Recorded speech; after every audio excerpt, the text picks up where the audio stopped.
नमस्कार दोस्तों, वी के नॉलेज इलेक्ट्रिकल में आप सभी का स्वागत है। दोस्तों, अभी रिसेंटली टेक्निकल हेल्पर का एग्ज़ाम होना है और उसके लिए इम्पोर्टेंट क्वेश्चंस हम आपको प्रोवाइड करवा रहे हैं। सो वीडियो को कंप्लीट लास्ट तक देखना, कमेंट करके हमें ज़रूर बताना कि आपको क्वेश्चन कैसे लगे। वीडियो पसंद आ जाए तो लाइक ज़रूर कर देना और अपने दोस्तों को इसे फॉरवर्ड ज़रूर कर देना। आइए दोस्तों, आज के प्रश्नों से शुरू करते हैं। नंबर 1 सवाल आपकी स्क्रीन पर है। स्टार संयोजित 3 फेज़ प्रेरण मोटर में कुल शक्ति खपत 3 किलोवाट होता है। डेल्टा में इसके प्रति फेज शक्ति व्यय की गणना कीजिए। दोस्तों, बहुत ही इंपॉर्टेंट क्वेश्चन है ये और इसमें मैं आपको 2-3 चीज़ें क्लियर करवाना चाहूँगा। सो आप इसे आराम से समझना ताकि इस तरह के क्वेश्चनों का आप जवाब दे सकें। My dear, first of all मैं आपको बताना चाहूँगा कि स्टार की अपेक्षा डेल्टा में शक्ति खपत 3 गुना ज़्यादा हो जाता है। यानी अगर हम स्टार के इस 3 किलोवाट का डेल्टा में कुल शक्ति से गणना करें तो डेल्टा में टोटल कंजप्शन जो है वो 9 किलोवाट का होगा। तो पहला क्वेश्चन तो ये कि डेल्टा में कुल शक्ति खपत बताओ कितनी है, तो आपको 9 किलोवाट करना है। अब देखो, जैसा कि इस क्वेश्चन में पूछा गया कि डेल्टा में प्रति फेज बताइए। देखो दोस्त, 3 फेज मोटर जो होती है ना, ये बैलेंस लोड का एग्जाम्पल है, बहुत अच्छा एग्जाम्पल है। यानी इसमें सदैव संतुलित भार होता है और संतुलित भार की ये पहचान होती है या ये विशेषता होती है कि तीनों फेज़ों में शक्ति खपत एक समान होता है। इट मीन जो 9 किलोवाट है उसमें 3 का आप भाग दे दो, प्रत्येक फेज़ की शक्ति खपत जो है वो 3-3 किलोवाट होगी। फर्स्ट ऑफ ऑल ध्यान से देखिएगा, 2 क्वेश्चन बने हैं यहाँ पर। अगर टोटल शक्ति कंजप्शन पूछता तो 9 किलोवाट उत्तर करना है और अभी देखो प्रति फेज शक्ति व्यय पूछा है तो 3 किलोवाट है। दोस्तों, इसी तरह का एक और क्वेश्चन आता है जिसे हम समतुल्य स्टार डेल्टा बोलते हैं। तो समतुल्य स्टार डेल्टा में अगर सवाल होता ना, तो स्टार में टोटल शक्ति 3 किलोवाट है तो इक्विवेलेंट स्टार डेल्टा का मतलब है डेल्टा में भी टोटल पावर कंजप्शन कितना होगा, 3 किलोवाट। तो ऐसे में फिर प्रति फेज शक्ति खपत जो है हम कितनी करते, 1 किलोवाट करते। क्योंकि दोस्तों वास्तविकता क्या होता है, केवल कहाँ से अंतर आया जिस वजह से ये सारी चीज़ें आप बदल गई, तो मैं आपको बताऊं। स्टार की अपेक्षा डेल्टा में प्रतिरोध 1/3 हो जाता है। यानी स्टार में अगर 2 भुजाओं के बीच में कुल प्रतिरोध 12 ओम है ना, तो कन्फर्म है कि डेल्टा में 4 ओम ही होगा। अब देखो, लाइन वोल्टेज तो सेम थी ना, मान लीजिए 415 वोल्ट है तो उन्हीं 2 सिरों को लाइन वोल्टेज मिलनी थी, उन्हीं 2 सिरों को लाइन वोल्टेज डेल्टा में मिलती है।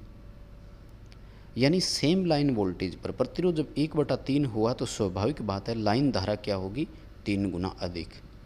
इसलिए ध्यान रखें, स्टार की अपेक्षा डेल्टा में करंट 3 गुना हो जाती है। फिर देखो क्या हुआ कि जो टोटल पावर है ना, इसका फॉर्मूला √3 VL/IL cos phi है, तो ये स्टार और डेल्टा में सेम है। अब देखो, √3 same, line voltage same, power factor same, लेकिन करंट कितनी बढ़ गई, 3 गुना। जब करंट 3 गुना बढ़ गई तो फिर पावर कंजप्शन भी 3 गुना हो गया। तो ये था अपना पहला क्वेश्चन स्टार डेल्टा के बारे में। आगे बढ़ने से पहले दोस्तों रिक्वेस्ट करूँगा, इस वीडियो के डिस्क्रिप्शन में लिंक दिया हुआ है, हमारा एंड्रॉयड ऐप डाउनलोड कीजिए। ऐप में एक परिपूर्ण कोर्स उपलब्ध है। पूरे भारत में आप किसी भी एग्ज़ाम की तैयारी करें, आपको मोस्ट सपोर्टिव कोर्स यहाँ पर मिलेगा। चैनल को सब्सक्राइब कीजिए अगर आप पहली बार जुड़े हैं। अपने दोस्तों से ये वीडियो फॉरवर्ड ज़रूर करें ताकि वो भी इसे देख सकें। आइए दोस्तों, आज के हम अगले क्वेश्चन की तरफ बढ़ते हैं। सवाल नंबर 2 आपकी स्क्रीन पर है कि फेज़ क्रम RY बीम है, R 0 डिग्री पर है तो 120 डिग्री घूमने के बाद वाई फेज़ कहाँ होगा। My dear, first of all तो ये ध्यान करो आप कि इस समय R 0 डिग्री पर है तो वाई है कहाँ, वाई माइनस के 120 डिग्री है, क्योंकि R के जस्ट पीछे आ रहा है। जस्ट पीछे का मतलब क्या है, तीनों फेजों में 120 डिग्री का अंतर होता है, ये तो हमें भी पता है। और R 0 डिग्री पर है तो वो माइनस में 120 पर है, और B कहाँ है, माइनस के 240 पर है। ठीक बात है, माइनस के 240 को आप प्लस का 120 भी बोल सकते हो। यानी क्योंकि B जो है वो R से आगे है, यानी B अभी शिखर पर है। खैर, हमें B तक नहीं जाना, हमें केवल Y का देखना है। देखो, Y अभी माइनस की 120 डिग्री है, जैसे ही जनरेटर 120 घूमेगा तो ये माइनस वाला पूरा हो जाएगा ना, और वो कहाँ आ जाएगा, 0 डिग्री पर। सीधी सी बात है, आर फेज की जगह वाई फेज आ जाएगा 120 डिग्री घूमने के बाद। ए ऑप्शन जो है अपना यहाँ पर सही रहेगा। अगला सवाल, अल्टरनेटर में कॉइल पिच का मान 2/3 है, वैद्युतिक रूप से वाइंडिंग कितने डिग्री पर की गई है। देखो भाई, 2/3 शॉर्ट पिच करना है, बहुत सीधा आंसर बता दूं। अल्टरनेटर में जब वाइंडिंग 180 डिग्री पर की जाती है तो इसे फुल पिच वाइंडिंग कहा जाता है, और जब 180 डिग्री से कम पर हो तो इसे शॉर्ट पिच या फ्रैक्शनल पिच, अनसीए पिच वाइंडिंग कहा जाता है। जनरली अल्टरनेटर में हम अनसीए पिच वाइंडिंग का ही उपयोग करते हैं, क्योंकि इससे हार्मोनिक्स उत्पन्न जो है वो कम होते हैं। जब भी आपसे इस तरह का सवाल पूछे तो दी गई उस कॉइल पिच को 180 डिग्री से आप मल्टीप्लाई कर दो, हमारा उत्तर आ जाएगा। उत्तर आएगा 120 डिग्री। यानी वाइंडिंग कितने डिग्री पर की गई है, 120 डिग्री पर की गई है। एक्चुअल में हमें करनी कितनी डिग्री पर चाहिए थी, 180 डिग्री पर। अब देखिए इसमें ही सेकंड सवाल, मान लीजिए कि आपसे ये पूछा जाता कि वाइंडिंग कितने वैद्युतिक डिग्री शॉर्ट है, या कितने डिग्री वैद्युतिक रूप से शॉर्ट हो गई। तो देखो वाइंडिंग करनी चाहिए थी 180 डिग्री पर, हमने करी है 120 डिग्री पर। सीधा सा अंतर सामने मुझे नज़र आ रहा है, देखो 60 डिग्री। तो वाइंडिंग वैद्युतिक रूप से कितनी छोटी हुई है, 60 डिग्री शॉर्ट पिच हुई है, याद रखिएगा। अगला सवाल देखिए दोस्तों, कह रहा है कि एक कैपेसिटर है जिस पर 471 अंकित है कोडिंग में, इसका मान क्या है। माय डियर, बहुत इंपॉर्टेंट क्वेश्चन है ये। और एक चीज़ और बता दूं, ये पिको फेरेड के लिए लागू होता है, ध्यान रखना, ठीक है। तो आपको करना क्या है, आपको ये करना है कि जो आपको ये 2 अंकों की संख्या दी गई है, इसके बाद आपको तीसरा अंक देखना है, ठीक है ना, ध्यान से समझिएगा। और ये तीसरा अंक बताता है कि उतने ही आपको 0 लगाने हैं। क्या करना है, उतने ही आपको 0 लगाने हैं। जैसे 47 के आगे 1 लिखा हुआ है, इसका मतलब है 47 के आगे 1 0 लगा दो, यानी ये हो गया 470 पिको फेरेड। शॉर्ट तरीका बता रहा हूँ। मान लीजिए 472 लिखा हुआ होता, इसका मतलब क्या करना है, 2 0 लगाने हैं, 4700 पिको फेरेड इसका उत्तर हो जाएगा। बात समझ में आई। मान लीजिए 470 लिखा होता तो 0 लिखा हुआ है, इसका मतलब कोई 0 नहीं लगाना, 47 पिको फेरेड हो जाता, ठीक है। मान लीजिए 475 लिखा हुआ है, इसका मतलब है 47 के आगे आपको 5 0 लगाने हैं, ठीक है। सो अभी हमारा उत्तर डी होगा 470, यानी आपको 1 0 इसमें लगानी थी। आगे देखिए सवाल, शॉर्ट की डायोड में कितने पीएन जंक्शन होते हैं। ये तो मैंने बहुत बार करवाया आपको। शॉर्ट की डायोड में कोई पीएन जंक्शन नहीं होता है, क्योंकि इसमें पी नाम का पदार्थ होता ही नहीं है।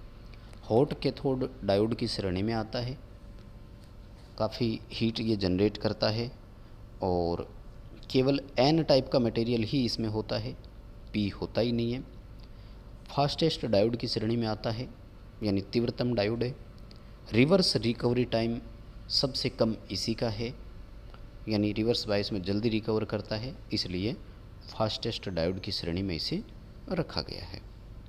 ए उत्तर होगा, कोई पीएन जंक्शन नहीं होता है। अगला सवाल, वोल्ट मीटर की सुग्राहिता किस इकाई में होती है। माय डियर, काफ़ी अच्छा क्वेश्चन है ये। देखो क्वेश्चन आपको आसान लग रहे होंगे, लेकिन पेपर के लेवल के हैं। इस तरह के क्वेश्चन कंपटीशन एग्ज़ाम में आते हैं, आप यकीन मानिए, स्वीकार कीजिए। वो एक अलग बात है, आपकी तैयारी अच्छी है इसलिए आपको ये क्वेश्चन आसान लग रहा है, ठीक है। तो ओम प्रति वोल्ट में होती है। बड़ी इकाई अगर आप देखें तो किलो ओम प्रति वोल्ट में होती है, और सुग्राहिता जितनी ज़्यादा होगी एक्यूरेसी उतनी अधिक आएगी। यानी जब किसी सर्किट में आपको वोल्ट मीटर के चुनाव की बात की जाए तो आपको उच्चतम सुग्राहिता वाला वोल्ट मीटर चुनाव करना है। अगला सवाल, एसी पर डीसी मोटर चलाने के लिए आवश्यक परिवर्तन की पहचान करें। यानी डीसी सीरीज मोटर है, उसे एसी सप्लाई पर चलाना है। दोस्तों डीसी मोटर को जब एसी पर चलाओगे तो कहते हैं कि स्पार्किंग ज़्यादा होती है, स्पार्किंग की वजह से एफिशिएंसी में भी कमी आ सकती है। इसका मतलब है हमें स्पार्किंग में सुधार करना है। स्पार्किंग को हम कम्यूटेशन बोलते हैं, और उन्मूलन का मतलब होता है सुधार। यानी हमें कम्यूटेशन में उन्मूलन करना है, कम्यूटेशन में सुधार करना है। उत्तर आएगा डी। अगला सवाल कि बड़ी कैपेसिटी के जो जनरेटर होते हैं उनमें निरपवाद रूप से, यानी कुछ भी सोचने की ज़रूरत नहीं है, डेफिनेटली ऐसा ही होता है, तो हाइड्रोजन कूलिंग होता है। जैसे अपने थर्मल पावर स्टेशन की बात करें तो अल्टरनेटर को हाइड्रोजन से ठंडा किया जाता है। विशेषता क्या है? मानते हैं कि ये घर्षण मुक्त कूलिंग होती है। कहते हैं कि बाकी जितने भी कूलिंग होती है उनमें कहीं ना कहीं घर्षण रहता है। जैसे देखो वायु है तो वायु घर्षण तो हानियाँ होती है ना, वायु घर्षण हानियाँ अपने पार्ट पढ़ा है कि नहीं पढ़ा है। और पानी में भी होता है, तेल में भी होता है। कहते हैं कि ये कूलिंग करेंगे तो कहीं ना कहीं इनमें घर्षण पाया जाता है। हाइड्रोजन जो है वो घर्षण मुक्त कूलिंग मानी जाती है। सो दैट यहाँ पर अपन ने क्या किया, बी ऑप्शन के साथ गए। अगला सवाल है फिल्टर सर्किट का रिस्पॉन्स कर्व किन के बीच बनता है। फिल्टर सर्किट का सीधा सा सवाल होता है छानना, और छानने का मतलब होता है चीज़ों को रोकना, यानी अटेन्यूएट करना। जैसे एम्पलीफायर सिग्नल को बढ़ाता है ना, वैसे ही अटेन्यूएटर सिग्नल को रोकता है। तो किस फ्रीक्वेंसी को उसने अटेन्यूएट किया और किस फ्रीक्वेंसी को उसने जाने दिया। Low pass, high pass, band pass, band stop, ये जो चारों फिल्टर सर्किट के प्रकार है, ये चारों प्रकार इसी आधार पर है कि वो किस फ्रीक्वेंसी को अटेन्यूएट कर रहा है, किस फ्रीक्वेंसी को अपने में से गुजरने दे रहा है। ए उत्तर हो जाएगा, ध्यान रखें, इम्पोर्टेंट क्वेश्चन है, ए ऑप्शन यहाँ पर सही रहेगा। अगला सवाल, टनल डायोड में जब वोल्टेज बढ़ती है तो धारा का क्या होगा। देखो अभी 2-4 दिन पहले ही मैंने एक क्वेश्चन दिया था जिसमें मैंने ऋणात्मक चालकता का जिक्र किया था, ठीक है ना। तो टनल डायोड में ऋणात्मक चालकता पाई जाती है। एक टनल बोलते हैं, पीक वैल्यू से घाटी बिंदु के बीच में ऐसे ग्राफ जहाँ ढलान वक्र में आता है ना, तो ये इतनी दूर का इसमें नेगेटिव कंडक्टेंस रेजिन कहलाता है। यहाँ क्या होता है कि वोल्टेज का मान बढ़ने पर भी धारा का मान घटता है। ये देखो ग्राफ नीचे की तरफ आ रहा है, ठीक है। तो जब वोल्टेज बढ़ेगी तो धारा घटेगी। ये उत्तर जो है वो अपने को सही करना है। अगला सवाल है कि ब्रेकडाउन क्षेत्र में जिनर डायोड किसकी भांति व्यवहार करेगा। देखो दोस्तों, जिनर डायोड का ब्रेकडाउन जो होता है ना, VZ, वो हमेशा VL पर डिपेंड होता है, यानी पूर्व निर्धारित और पूर्व निश्चित होता है, जिसका उद्देश्य होता है लोड को नियत वोल्टेज प्रदान करना। जिनर डायोड को रिवर्स बायस में लगाते हैं और ये एक कांस्टेंट वोल्टेज सोर्स के रूप में उस वक्त काम करता है। ए उत्तर आपको सही कर देना है। बहुत ही इंपॉर्टेंट क्वेश्चन है ये, तो काफ़ी अच्छा क्वेश्चन मैंने बनाया है और ये सारे एग्ज़ाम ओरिएंटेड क्वेश्चन हैं, पूरी संभावना है पेपर में आ सके। हाँ दोस्तों, अगर आपको पसंद आते हैं क्वेश्चन तो प्लीज़ रिक्वेस्ट करूँगा वीडियो लाइक कीजिएगा यार, और हो सके तो 2 से 3 व्हाट्सएप ग्रुप में शेयर कीजिए।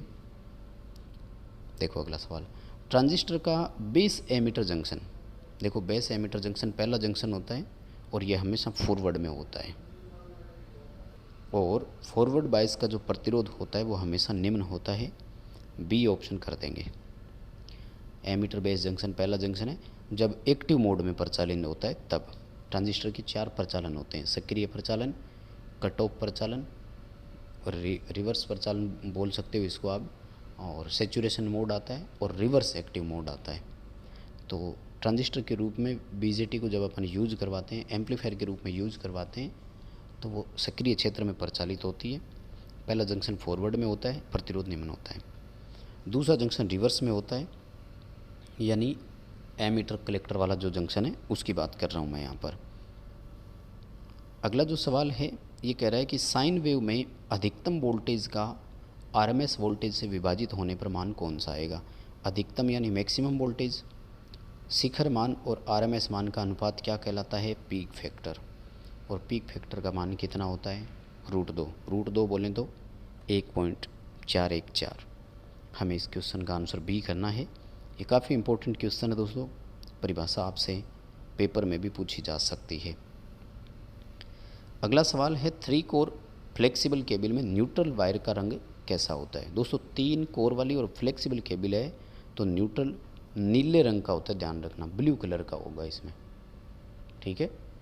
न्यूट्रल तार को जो है वो एक नीली तार के रूप में हमें यूज़ करना है। और अगला सवाल है 24 वोल्ट की बैटरी समान मान के दो प्रतिरोध श्रेणी क्रम में जुड़े हैं, इनमें से पहला प्रतिरोध ओपन है तो दोनों प्रतिरोधकों पर वोल्टेज ड्रॉप क्या होगा। देखो, एक प्रतिरोध अगर ओपन हो गया ना तो उस ओपन प्रतिरोध पर सप्लाई के बराबर वोल्टेज होती है, हमेशा ध्यान रखो। दूसरे पर कोई वोल्टेज नहीं मिलेगी। कैसे?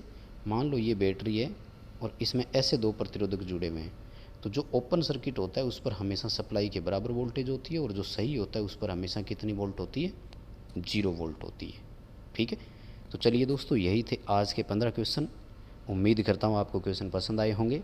वीडियो लाइक कीजिए, दोस्तों को फॉरवर्ड कीजिए, चैनल सब्सक्राइब कीजिए, ऐप डाउनलोड कीजिए, कमेंट करके ज़रूर बताइए आपको वीडियो कैसा लगा।